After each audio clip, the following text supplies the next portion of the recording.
ഇപ്പോൾ അങ്ങനെ ഒരു വീട് തന്നെ പോകുന്ന ഒരു അവസ്ഥയിലേക്ക് പോയി എന്ന് പറയുമ്പോൾ നിങ്ങൾ തമ്മിലൊരു എങ്ങനെയായിരുന്നു അത് ഹാൻഡിൽ ചെയ്തത്, ഇഷ്യൂ ഹാൻഡിൽ ചെയ്തത്? അല്ല, ഞങ്ങൾ ഒറ്റ ഇതേ ഉള്ളൂ. എൻ്റെ സന്തോഷം ഇയാളുടെ സന്തോഷം ഞങ്ങളുടെ ജീവിതം, അതിൽ വേറെ ഒന്നുമില്ല. ഒന്നുമില്ല.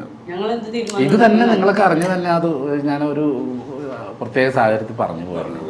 അത് അങ്ങനെയാണ് നോക്കി കാണേണ്ടത്.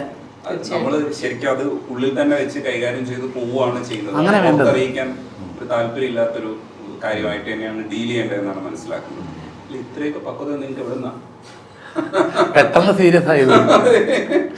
വീണ്ടും മറ്റേ ഡാൻസ് ക്ലാസ് ചോദിച്ചാൽ പടി പോകും. എനിക്ക് സീരിയസ് ആയിട്ട് സംസാരിക്കാൻ അറിയാം. അല്ല, അത് പഠിച്ചിട്ടുണ്ട്, അത് അറിയാന്നുള്ള ആളാണ് ഇരിക്കുന്നത്. പിന്നീട് എനിക്ക് മനസ്സിലായത് ഒരു വർഷം കഴിഞ്ഞപ്പോ ചിലതൊക്കെ നടക്കും. അല്ല, നീ ദേഷ്യപ്പെടാനൊക്കെ അറിയാം. ദേഷ്യപ്പെടണം കരഞ്ഞോണ്ടായിരിക്കുള്ളൂ. കൂടി കൂടി വരുമ്പോ അതിന്റെ കൂടെ കരച്ചിലും ഉണ്ടാവും. പക്ഷെ ദേഷ്യപ്പെടാറുണ്ട്. പിന്നെ അന്യൻ സിനിമയിലെ പോലെ ദേഷ്യപ്പെടുള്ളൂ. അല്ല, ദേഷ്യപ്പെടുമ്പോ എന്താണെന്നറിയോ, ഞാനങ്ങ് ദേഷ്യപ്പെട്ടിങ്ങനെ എന്ത് ഭംഗി വെച്ചു കാണാനെന്നറിയോ, തീർന്നു.